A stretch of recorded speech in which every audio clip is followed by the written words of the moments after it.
année, on sait pas. Une année, on ne sait pas.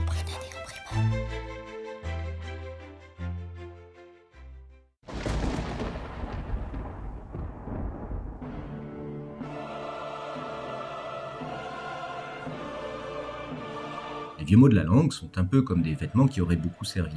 À force d'être enfilés et de servir en toute saison, ils ont fini par perdre l'éclat de leur couleur primitive. La force de leur premier usage s'est émoussée sous la patine d'une circulation abondante qui a permis d'assagir ce que leur jeunesse tonitruante avait de véhément.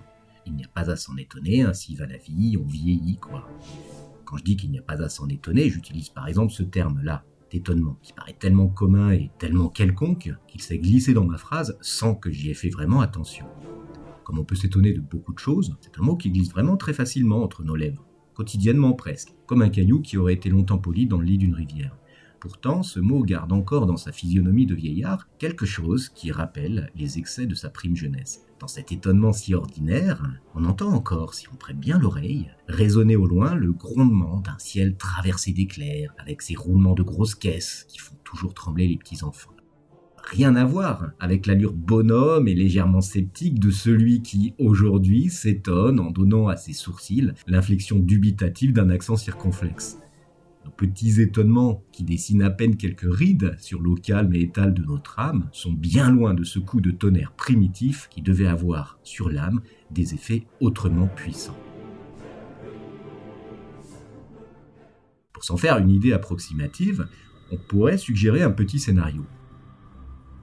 On m'a jadis raconté l'histoire d'hommes enchaînés au fond d'une caverne, tenus captifs sous la terre depuis leur plus tendre enfance. Réduits à cette triste condition, tout ce qu'ils connaissaient de la réalité n'était que les ombres projetées sur le mur de leur caverne. C'est le récit assez sordide d'un fait divers de séquestration que j'ai probablement dû puiser dans les pages racoleuses d'un magazine à scandale. Quoi qu'il en soit, je me rappelle que l'un de ces hommes réussit un jour à se libérer de ses chaînes. On ne sait pas exactement comment il y réussit, on ne sait même pas si cette brutale libération est de son fait, probablement que non. Probablement s'est-il trouvé un jour libre de ses attaches comme ça, par pur hasard, ou par négligence de son geôlier. Notre homme se lève donc, se retourne, et découvre à ce moment que cet écran où toute sa vie il avait cru percevoir la réalité n'était que l'ombre pâle de la réalité véritable. Il marche un peu, fait le tour de sa grotte, et horreur! Il découvre que toute sa vie n'a été jusqu'à présent qu'un gigantesque mensonge, une illusion funeste et tragique. Le ciel serein sous lequel il avait bâti toute son existence paisible, brutalement lui tombe sur la tête, il se déchire au-dessus de lui dans un sourd galop d'apocalypse. Comment alors ne pourrait-il pas, ce pauvre homme, se sentir complètement perdu, désorienté, déboussolé et même en colère contre cette liberté soudaine qu'il paye d'un prix si prohibitif? C'est ce genre d'expérience traumatisante que pourrait bien évoquer le terme d'étonnement, si nous voulions vraiment le prendre, dans l'état qui était le sien au sortir de la forge. Pour que le sol en vienne ainsi à trembler sous nos pieds, il faut un événement d'une grande gravité. Si je constate que l'un d'entre vous est absent pendant mon cours, je pourrais éventuellement faire part de mon étonnement, pas tout de même au point de vaciller sur ma chaise. Même si j'apprécie particulièrement votre présence, l'événement de votre absence ne serait pas vraiment de nature à ébranler mon assise. Mon petit monde continuerait à rouler tranquillement sur son axe inamovible, avec ou sans votre présence. Pour que j'en vienne à traverser l'épreuve d'un monde désorbité, il faudrait qu'il m'arrive un événement autrement plus grave, comme un deuil par exemple, ou plus joyeusement, tiens, si je tombais follement amoureux. Là, oui, sans aucun doute, les circonstances seraient pour moi profondément déstabilisantes. Qu'est-ce qu'il m'arriverait ? Si j'en crois ce que dit Platon, il m'arriverait en fait deux choses qui sont étroitement liées. D'abord, je prendrais conscience que toute mon existence était bâtie sur un certain nombre d'évidences implicites, de convictions tacites, au sujet desquelles je ne m'étais jamais vraiment interrogé. Elles étaient là pourtant, bien présentes dans ma vie, comme autant de points cardinaux, de repères fixes. Simplement, je n'y faisais pas attention parce que je n'avais jusque-là aucun besoin d'y faire attention. Aucun d'entre nous, c'est vrai, ne prête attention, par exemple, à l'air qu'il respire, ni au sol qui soutient sa marche. Et pourtant, ce sont là deux choses fondamentales. Mais que l'air vienne brusquement à manquer, ou que le sol inexplicablement se dérobe sous nos pieds, là, d'un seul coup, nous sommes forcés de considérer leur présence. Quelque chose de similaire manifestement survient à la faveur de l'étonnement. Ce qui était invisible pour moi d'un seul coup m'apparaît comme si je l'avais plongé dans le bain révélateur d'un atelier photographique.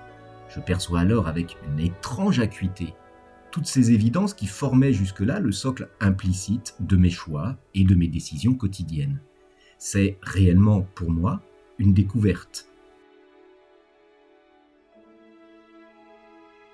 Mais le moment de cette heureuse découverte est aussi fatalement le moment d'une cruelle désillusion. Et ça, c'est la deuxième chose qui m'arrive en même temps.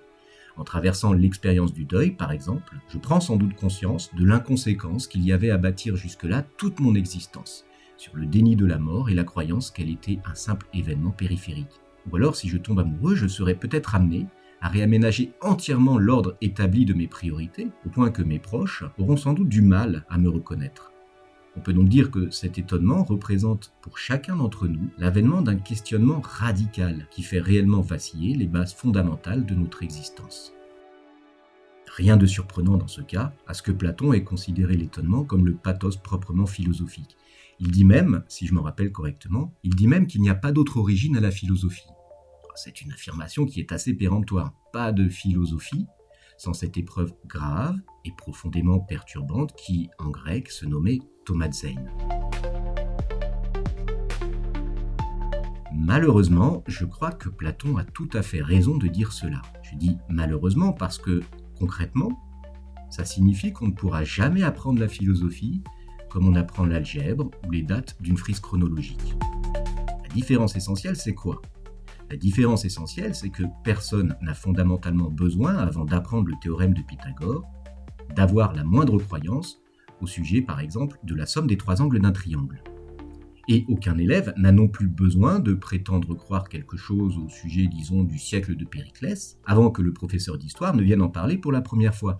Ce qui, dans ces cas, précède l'avènement du savoir, c'est un simple et basique état d'ignorance.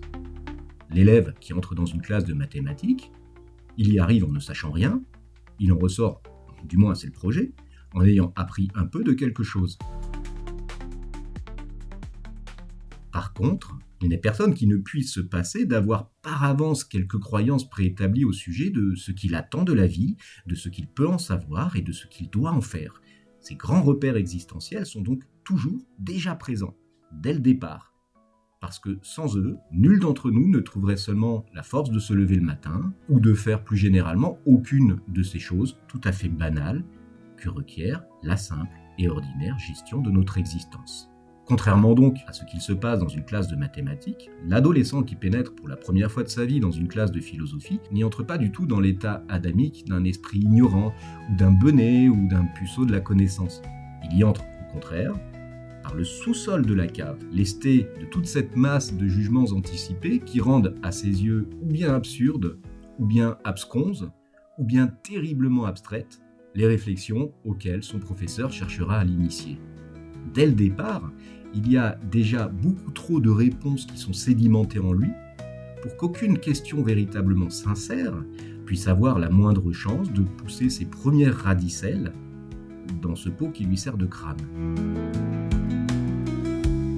Ce qu'il lui faudrait à lui, ce n'est certainement pas un bon professeur capable de l'intéresser, quoique oui, bien sûr, mais ce qu'il lui faudrait surtout, c'est une lourde épreuve initiatique qui rendrait acceptable et profitable à ses yeux sa présence dans une classe de philosophie. Pour qui n'a jamais ressenti dans sa chair le pathos proprement philosophique de l'étonnement, ce pathos d'une vie prête à chavirer, l'enseignement de la philosophie s'avère non seulement complètement inutile, mais il est peut-être aussi de surcroît particulièrement nuisible. Ce n'est pas moi qui le dis, c'est Platon. Et si l'on prenait au sérieux cet avertissement de Platon, il serait probablement de nature à justifier la mise au chômage de tous les professeurs de philosophie.